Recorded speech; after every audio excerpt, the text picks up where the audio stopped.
Subscribe the biology channel and press the bell icon. Hello everyone. Today we will learn about the thermoregulation in animals. कि जो animals हैं वो किस तरीके से अपने बॉडी के टेम्परेचर को मेंटेन करते हैं, किस तरीके से जो एनिमल्स हैं वो अपने बॉडी के टेम्परेचर को रेगुलेट करते हैं। तो ये होम्योस्टेसिस का हमारा लास्ट एस्पेक्ट्स है। इसमें हम जिक्र करेंगे कि किस तरीके से एनिमल्स अपने बॉडी के टेम्परेचर को मेंटेन करते हैं। अगर हम हीट गेन के हिसाब से बात करें और हीट लॉस किस तरीके से जो जानदार है वो करते हैं, तो पहले हम हीट गेन को देख लेते हैं कि हीट गेन कैसे करते हैं जो एनिमल्स हैं। एनिमल्स हीट गेन करते हैं एक एक्सटर्नली और एक इंटरनली। सबसे पहले एक्सटर्नली हम सीखने की कोशिश करते हैं कि एक्सटर्नली जो जानदार हैं वो हीट किस तरीके से गेन करते हैं। एक्सटर्नल मीन्स बाहर, मीन्स कि बॉडी के अंदर हीट जनरेट नहीं होती, बाहर से कैसे हीट करते हैं। तो जो जानदार हैं वो जो सन है, सन की रेडिएशन से डायरेक्ट हीट लेते हैं। जब धूप में हम खड़े हो जाते हैं तो डायरेक्ट सन के जो रेजेस हैं वो हमारी बॉडी में एब्जॉर्ब होते हैं और हम हीट जो है एक्सटर्नली लेते हैं।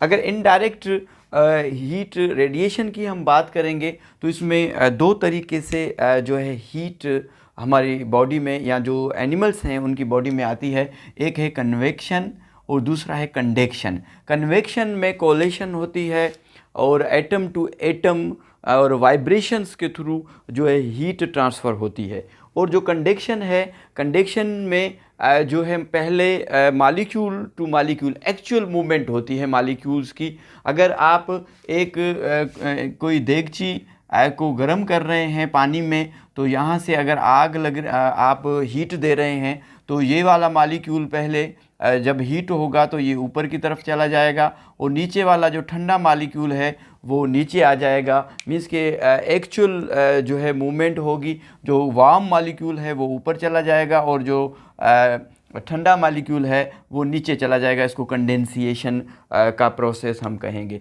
कन्वेक्शन में क्या होता है कि मॉलिक्यूल टू मॉलिक्यूल जो है ट्रांसमिशंस होती है हीट की, ठीक है, तो उसको कन्वेक्शन कहते हैं। अगर हम देखें कि थर्मल के हिसाब से तो हमें दो किस्म की कैटेगरीज मिलती हैं एनिमल्स में। एक को कहते हैं पोइक्लोथर्म्स और एक को कहते हैं होम्योथर्म्स। जो पोइक्लोथर्म्स हैं इनको कोल्ड ब्लडेड एनिमल कहते हैं। कोल्ड ब्लडेड एनिमल का ये मकसद हरगिज़ नहीं है कि इनका ब्लड ठंडा होता है, नहीं, ये अपने बॉडी का जो टेम्परेचर है वो फिक्स नहीं रखते। इनका बॉडी का टेम्परेचर कांस्टेंट नहीं होता।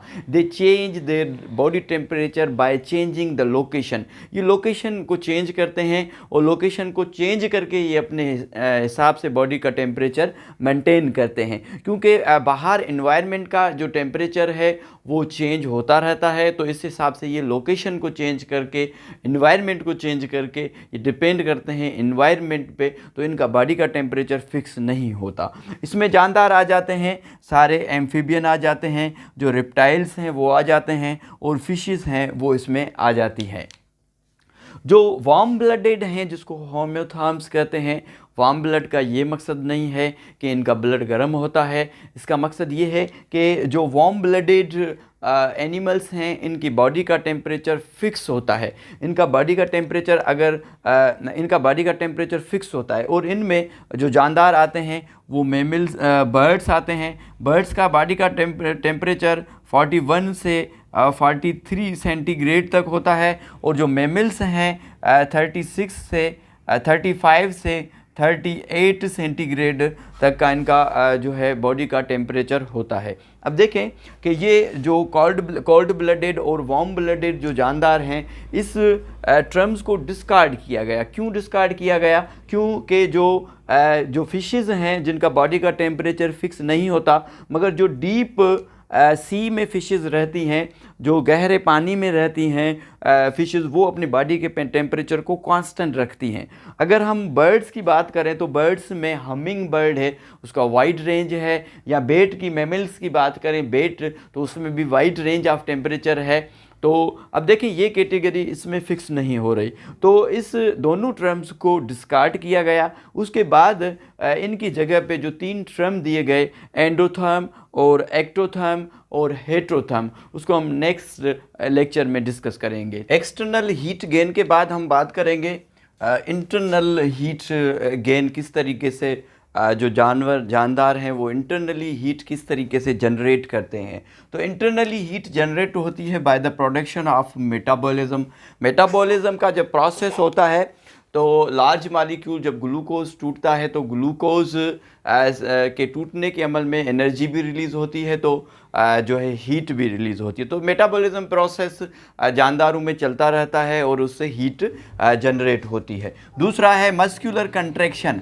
मस्क्यूलर कंट्रैक्शन से भी हीट जनरेट होती है। जब सर्दी ज़्यादा होती है, जो हमें कपकपाहट होती है, जिसको शेवरिंग कहते हैं, ड्यूरिंग द शेवरिंग के दौरान भी हीट जनरेट होती है। और कुछ ऐसे हार्मोन्स भी हैं जैसे एड्रेनल हार्मोन है और जैसे थायरोक्सिन हार्मोन्स हैं, वो भी हीट जनरेट करते हैं। कुछ जानदार में नेक और शोल्डर के बीच में एक खास किस्म की फैट होती है जिसे ब्राउन फैट कहते हैं, ये भी जो है हीट प्रोड्यूस करती है। तो इंटरनली जानदार जब हीट प्रोड्यूस करेंगे तो ये इंटरनल सोर्स होगी। हीट लॉस की अगर हम बात करेंगे तो हीट लॉस भी इसी तरीके से होती है बाय कंडक्शन एंड कन्वेक्शन के थ्रू, जो है जानदार हीट को लूज़ करते हैं अपने जिस्म से। ज़्यादा जब गर्मी हो जाती है तो पर्सपायरेशन, पसीना आता है, प्लांट्स में ट्रांसपायरेशन होती है, तो मुख्तलिफ़ तरीक़ों से जो है हीट को लूज़ करते हैं जानदार। Thank you so much.